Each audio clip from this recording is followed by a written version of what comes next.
Hi, welcome to Live True with JT. Today we're going to be talking with Jared Greer.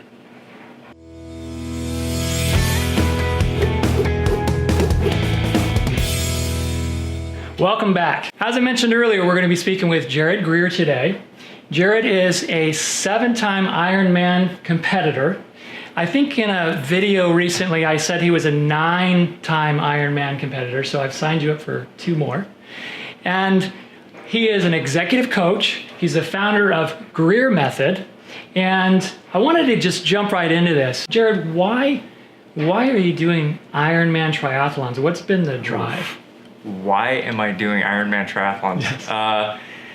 So I think that I early on just got hooked to the challenge, the physical challenge. I think we've spoken before. I kind of got roped into a hike in the Grand Canyon that led to me just kind of discovering that I could do really physically difficult things. Mm-hmm. And then that kind of led me to running marathons and then Ironman and actually a couple ultra marathons.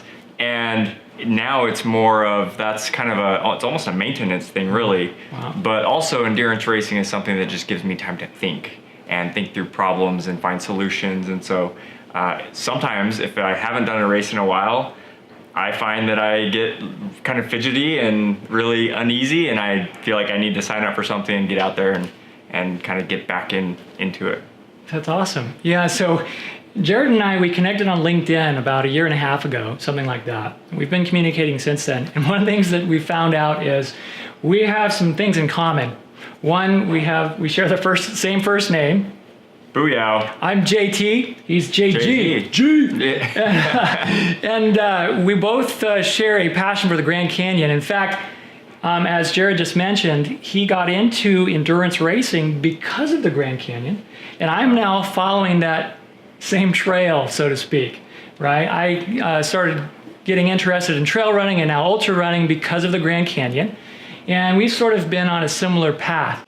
You've become what you call an executive coach. Right. I'd like to know, what has led you to that point? What brought you to where you are today and the founder of Grier Method? Yeah, so my background is in management consulting. I've held senior management positions, I've done sales, and I was in higher education for a lot of years. Mm-hmm. And I was really fortunate to be in a place where I was able to see about 45 managers all managing under one roof, teams of 12 to 15, all measured by the same metrics. And so I was able to really see what made a manager good and what made a manager bad. So that kind of opened my eyes to, here's what good leadership looks like, here's what poor leadership looks like, because it was side-by-side comparison. Term we don't love, apples to apples, right? No such thing as 2 apples the same, but right. It was, as far as the scientific method of testing, it was pretty accurate, pretty close. Mm-hmm. And so I started to pick up on what worked, what didn't work, to motivate, inspire others. Mm-hmm. And then in 2013, I was laid off. And higher education was under fire, and I just said, you know what? This company is not making great decisions. They had poor leaders, and I said, I'm getting out of higher education because I wanted good leaders. I wanted people who knew what they were doing, and I wanted to go I wanted to get more business information and get more business experience. And that was my ignorance, because where I went to was a consulting firm in Arlington, Virginia. And I started working with senior leaders in companies all over the world.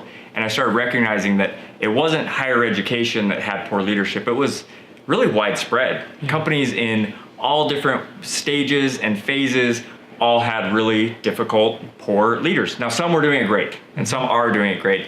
But I just saw that, wow, these are problems that aren't centralized into one industry or a type of industry, but they're really pervasive. So, long story short, we were living in DC. I've got young kids, and I didn't want to do that life anymore. We were commuting just way too much. Mm-hmm. And so my wife and I, we sat down and we said, do we want to do this? Do we want to live here? And we said no. And so we bought our way out of there. We hightailed it down in North Carolina, where we're at now.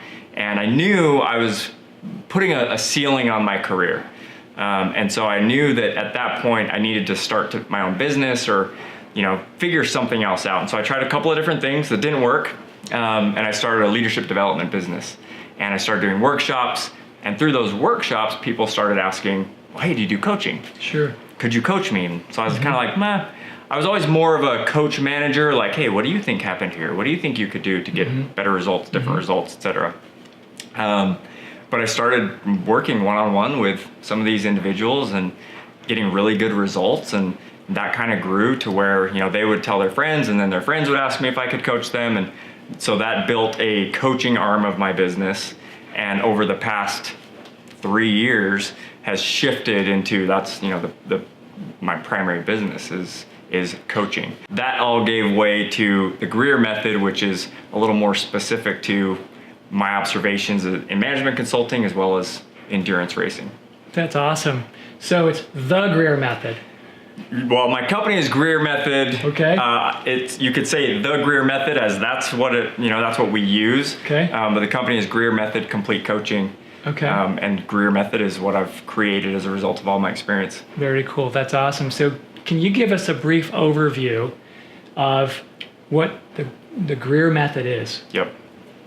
So my experience has shown me that across all of my time in senior management positions, my time in working in the consulting firm with senior leaders from companies all over the world, my time as an endurance athlete, going to race after race, being around these really high performers, I just observed that people underperform for one of three reasons, or more than one of these three reasons, but typically one of them.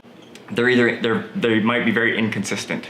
So they know what they need to do. They know they need to eat right, exercise, be patient with their kids, do that report, whatever it is, but they're inconsistent. They just don't do it.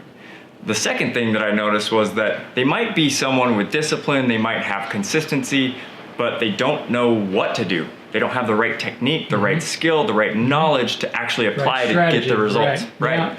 So, and then the third was that people mismanaged intensity. So they would push way too hard, usually because they're trying to make up for something that they felt like they missed or didn't push hard enough, and so they push way too hard, and they push themselves into burnout, overwhelm, etc. Or they would just be on the other side of the spectrum, and they would be just kind of on cruise control, complacent, kind of living in mediocrity.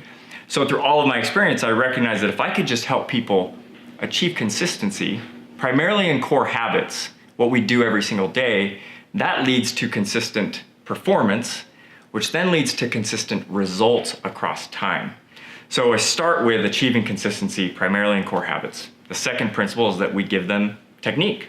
We build skill, tools, strategies that work to get results. So that not only are you consistent, now you know what you're doing. You actually know how to get the result you're looking for. And lastly, we help them manage their intensity. Stay below that threshold of burnout, overwhelm, and stay well above that complacency and mediocrity. So that's the Grier Method kind of in a nutshell. We help them achieve consistency, build technique, and manage intensity.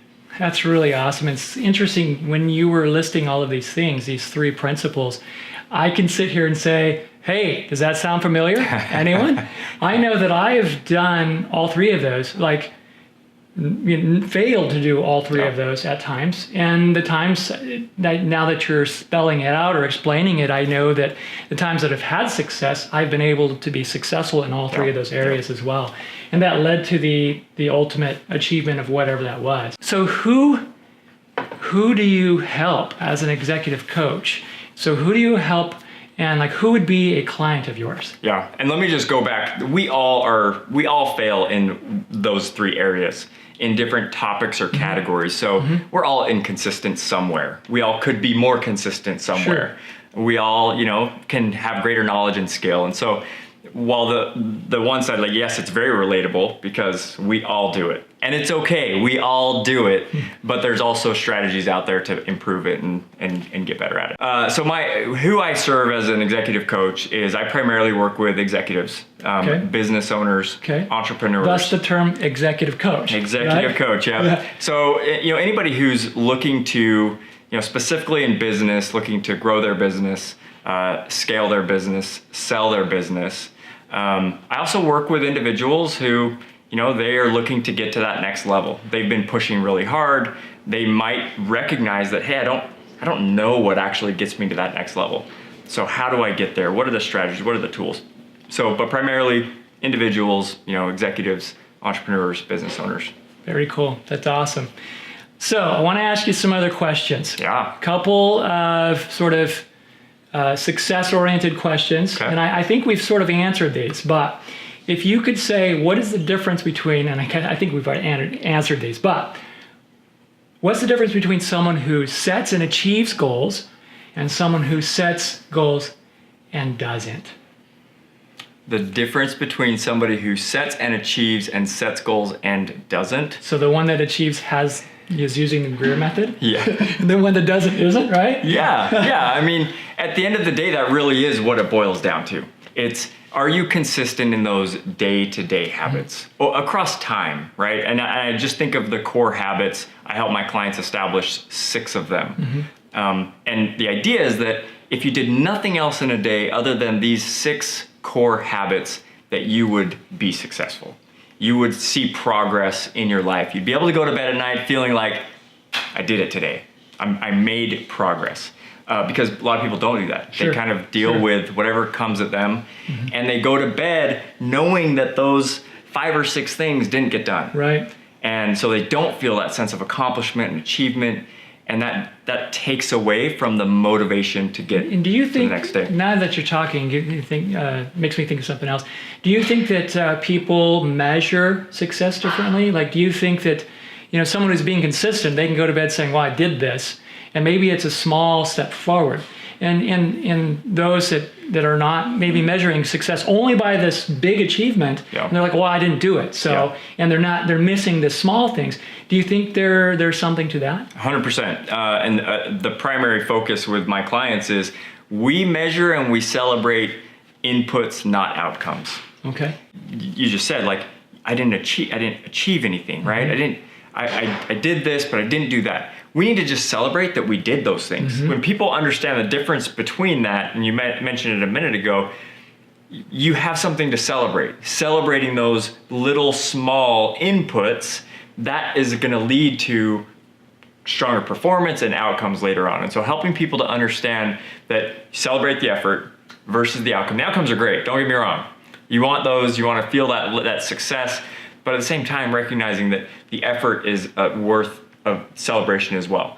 And then when we don't celebrate the inputs and then the outcomes aren't there, then we lose motivation to try again, to come back another day, put in more effort, put in more time and energy, etc. Instead, oftentimes we leave that situation or that circumstance and we start to blame and say, well, I didn't get the promotion because the politics in the office, or something like that. Versus, hey, I came into the interview, I did my best, I explained who I was, and that's good. That's a celebration. That's a win.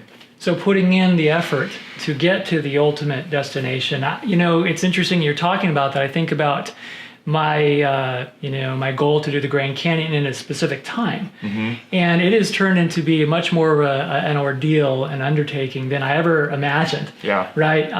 And it's gone on and on and on and on, and I have had to focus on every workout and just getting up, doing the workout and getting it done, and focusing on those little successes to continue just to push forward. Yeah. Obviously you're wanting to build something, and you build things like that a little bit over time. And I think that kind of aligns with what you're trying to explain. You illustrate a principle of the Greer Method, which is that managing intensity, right? So if we're on the foundation of consistency, we are just going out, in your example, and sports and endurance racing is just such a great illustration of it. Then if we're achieving consistency, we are going out and hiking, right? We're consistently doing that a number of times a week. We don't really worry about time and distance, right? But then when we think about the technique, well, we're learning about the proper nutrition. We're learning about, the right shoes to wear, the right packs, right, how frequently do I take water or electrolytes, right? All the little things. Then you're in a place where, okay, now I'm managing my intensity. I can push harder. Now I'm looking at how long is it taking me? How far am I hiking? And that's applicable in so many different ways. We can think about, interpersonal relationships with spouses or colleagues, we can say, okay, consistently, am I communicating with people? And maybe it's even, this might just go against the grain of what a lot of people think, but Sure. even if it's an argument, are you communicating? Some relationships, you just don't communicate at all. Right. So if you're a manager and you have a hard time giving hard feedback, go do it wrong first, but do it. That's achieving consistency of, okay, I recognize that as a leader, when I see something not working well, I communicate it. That builds consistency. Then we look at, okay, what are the right techniques? How do you actually approach that situation and effectively communicate? And then you can manage your intensity and you can push a little bit harder and say, you know what, in the next all staff meeting, I'm going to be the one who asks the bold question, or I'm going to raise my hand and I'm going to address the really nitty gritty problems. So people frequently will jump to that intensity and they'll say, well, I need to be running it in under 16 hours, when they don't have a foundation of consistency. Right. They don't have the knowledge and skill set. And so they can't, they burn out, they get into overwhelm. So I always say, double back, get back into consistency, celebrate that, then build your way up. Put yourself in a position of learning, then you can push yourself. Yeah, and as you're talking, it brings to mind a dynamic that I've seen many times and have fallen, prey to myself, where someone, and this is a little bit of an interesting, sort of a double-edged sword. The notion of setting big goals. You can do anything. Don't be afraid to set these big, huge goals. And then you have the person who sets a big, huge goal and they try a little bit, they go outside and try a little bit, and then they just sort of putter out and they don't continue forward. And then you have other people who are saying, set realistic goals. Yeah. Set realistic goals. And then that feels almost limiting. Like they're telling people, just hold back. So I'd like to get your idea on how you bridge the gap between the two. What are your thoughts around that? Yeah, that's such a good question, because we often are lured into the expectations of others. And so someone might very well have a track record of amazing success, and when they hear your realistic goal, they're like, come on, let's go. Well, that's easy. Is that it? Yeah, exactly. But then on the flip side, you've got somebody who might have been burned working on a really big goal, and so now they're saying, it needs to be realistic. Let's start. So the reality is, and we've talked about this in the past, but you can't compare. You've got to look at yourself and say, okay, what are the skills, the abilities, the tasks, the knowledge that are needed to be able to achieve in this area? And then break that down into habits. What are the habits that are going to drive success? And then ask yourself, am I consistent with these? And if you're consistent with them, then you can ask, what information, knowledge do I need? Who can I talk to learn more? Then you can build up. So you can have, I don't really care if your goal is realistic or it's big and grandiose, but you've got to have a path to it. And that means you've got to be able to know how I'm going to get there, what habits it takes to drive that goal and that vision. And then you've got to first achieve consistency.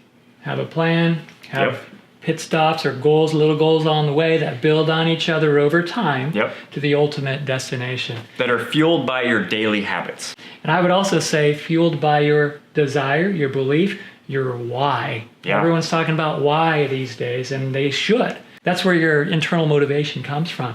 So let's talk about failure. We talked about this before, when last time we were together on your podcast. And we've talked about, people look at success. How do people look at success differently? How do people look at failure differently? And one thing that comes to mind is that people that I have seen that have had huge amounts of success, and people that I've talked to personally and known personally, they also seem to have the most failure. They've failed more than anybody else. And nobody looks at that. If you look under the hood, you see, whoa, look what they had to do to get there. And I think that if people knew what those people had to do to get there, they a lot of times wouldn't even try. So what are your thoughts around that? Yeah, I think, again, anytime with failure, you've got to be very careful of comparison, right? So you can't look at somebody else who's at a different stage and just think, oh, that they got there some special way, right? It does come through failure. But failure is a result of an attempt. Sure. Trying something, Sure.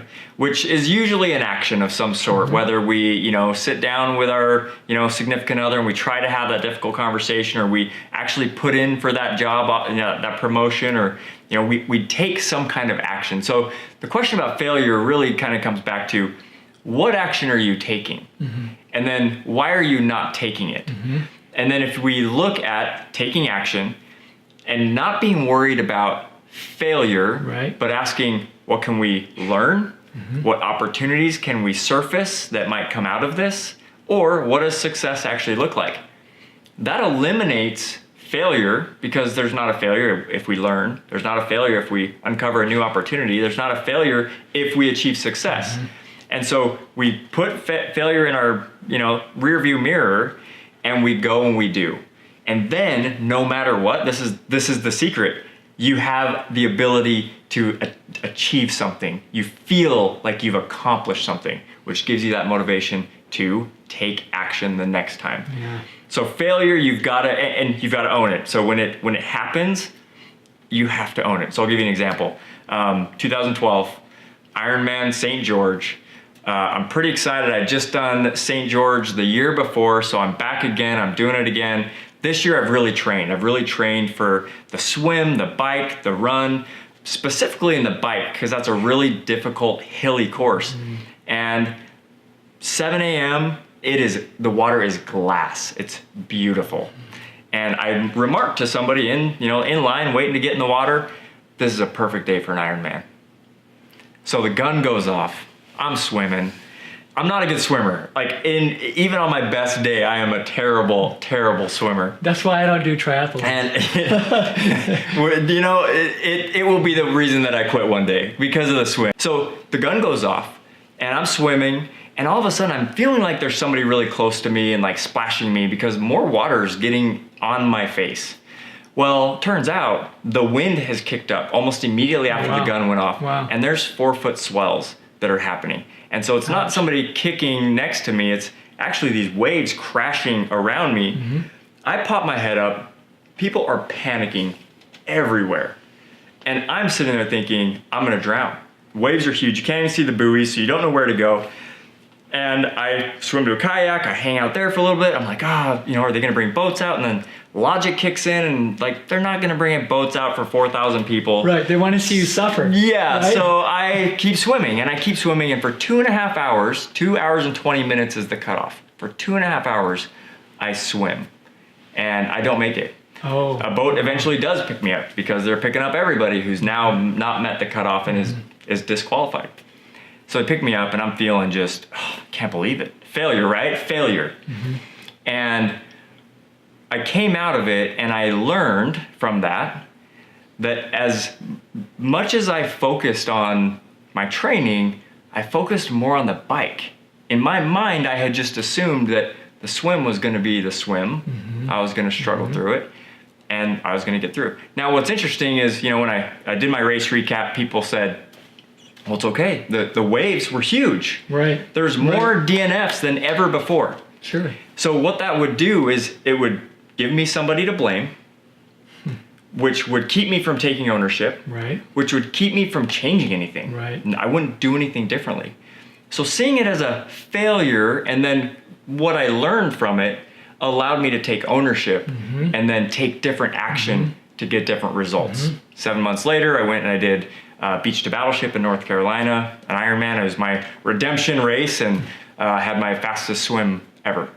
Yeah. So it's in those moments of failure where, if we are open to it, we look at, what did we learn? What new opportunities did we uncover or surface? And then, or maybe did we realize success? And that will give us the fuel and passion, motivation to hopefully try again. I really love what you're talking about. I love what this example, because I think people do this all the time. When you blame the result on circumstances, right? In that case, you had every reason and a good reason to say, hey, there was a hurricane, or swells, and because of that. But instead, you decide to look at it differently and say, what could I have done better to prepare in advance? And when we take responsibility for our own actions, regardless of the circumstances, we have the ownership of our own destiny. If we give it away, we blame the circumstances or whatever it might be, then we are giving away our control to things we can't control. Yep. Right? And then our destiny is just wherever you end up. I think another component of that is when we blame our circumstances, right? We give away blame, we give away responsibility. I think it also eliminates our ability to take credit for the wins. Oh, that's good. Take credit for the successes, because you know, if it's was because blast today, so you did better in the swim. Yes. And hey, you know, if it wasn't, then yeah, good job for the win today. Right. The wind just blew in your favor. Whoa, hold on. Like, I was out there paddling along. I was out there pedaling along. Right. And it's the same, right? If we're, again, trying to, for promotion, we're trying to build our business, we can look at it and we can say, the economy's not great. We can look at it and say the market's not good. We can come up with all these reasons. But the reality is, if we give away blame and we don't take responsibility, then we are unable to take really true credit for it. That's awesome. Okay, so I think we've already talked about this, but I want to ask you maybe in a different way. If you had to give people out here some tips for success, you know, what are some things that come to mind? What would you just say, hey, you know, if you want to be successful at this, here's what you need to do? Yep. I would say, without fail, number one, sit down and write out a vision of where you want to be in a year or 5 years or 3 years. Whatever it is, you write out that vision of what you want to achieve, what you want your life to look like, and then write down what are 6 things. I love 6, you know, 6 core habits. What 6 things, if I did every single day, would keep me on track to reach that vision? I love that. And it might be things like reading. It might be things like exercising. It might be things like, you know, doing something nice for your family or your kids or your spouse. It might be, I mean, it could be anything. But identifying those core habits that are going to create that vision for you. And then just be relentless about getting those things done. Make them a habit so much that they become automated, because they will optimize your performance. They will automate and optimize your performance. I love the focus on doing important things, right? I wouldn't say small things, but I also emphasize appropriate things on a daily basis over time. Yep. I just love that emphasis, because people are sort of, I don't want to say maybe programmed, our society, the culture is perpetuating this belief that it's going to be this big thing. You got to do this big thing, you know, but those big things really, very often, they do not happen. They don't necessarily exist without all the building on the way. Yeah. Right? We love the stories of so-and-so threw up their hands, they walked out of their business, they walked across the street, they started their own business, and now they're millionaires, right? We love those stories. And to your point, it doesn't happen like that. Okay, so I'm going to ask you some questions that are sort of business related. Okay. And I just want you to think of in your mind the first thing that comes to your mind. So if you could have any superpower, what would it be and why? Yeah, I'm going to go with empathy. The ability to really be able to understand someone else's perspective. Be able to look at life and challenges through their eyes. As a coach, I already hear so much of what people struggle with and find difficult, and my job is to understand that as best as possible, to be able to apply, you know, the right tool or technique or strategy to be able to find a solution, find a result. But man, it would be just great if I could just tap into that really easily and be like, okay, I see exactly what you're saying. That would just be nice and easy, and I would be more effective as a coach. I wouldn't buy into the smoke screens that sometimes people throw at you that you're like, wait a second, is this really what's important to you? Right. So that would be my superpower. That's awesome. I thought maybe you'd say fly or run really fast and be invisible or any. So it's kind of interesting. Coach, and this is what he picks. Very cool. Okay, so the other question I have for you is, if you could have dinner with anyone, alive or dead, not including your wife, who would it be and why? Okay. So we actually had we lost a son. Our very first son in 2010 was a stillborn. Sorry to hear that. And thank you. And I would love to have a meal with him and be able to tell my wife, what color his eyes are. Very good. Very good. You're making my eyes turn color. That's awesome. I love to hear that. And I didn't know that. I'm very sorry to hear that. Thank you. What's your favorite book and what's your favorite movie? I made it an either or question first, but now I want to know both. So what's your favorite book and what's your favorite movie? Favorite book, lots of favorite books. A favorite business book, hands down, is a book called Leadership and Self-Deception by the Arbinger Institute. Just a phenomenal book about taking ownership and accountability for the things that happen in your life. And they teach it in such a beautiful way that you can look at it and you can say, wow, I need to take more accountability in my business life, in my personal life, in my relationships. And so it's a great book that articulates that very well. When I share that book with people, usually at some point I get a text back or a call back that says, man, that was a hard book to read. It was like, it got me in my heart because it's very... So not technically hard. Not technically hard. Nope. And using big words, but it just cuts you to the core. It cuts you to the core because it really kind of... it's all about deception, right? We deceive ourselves, and that happens in many different ways. And so, really recognizing where we do that and how to stop that is, it hurts sometimes to hear that. That you need to change. Yep, you got to change. Better. Yeah, okay. And it's you're your doing fault. this wrong. You're doing this wrong. Yeah. And it's like it's not actually your family, or it's not the economy, or it's not your boss. It's actually you. Yeah. And that's hard. Yeah, and that's hard to take. Yeah. Okay, so your favorite book. Now let me hear. What is your favorite movie? Yeah, favorite movie is a movie that many people have not heard of. And I actually don't share it with anybody, so this is actually really... All right, we got the exclusive. This is right here. Live True with JT, exclusive. My wife... Favorite movie, Jared Greer. My wife didn't even know what my favorite movie was until after she said yes. So, I got engaged, and then I was like, all right, hon, now you can see the real me. Let her in the circle. And now the circle of trust. Now I hyped it up way too much. Yeah. It's a movie called Far Lap. Which is about an Australian racehorse. It's actually an Australian film. If you try to rent it from Redbox, you won't find it.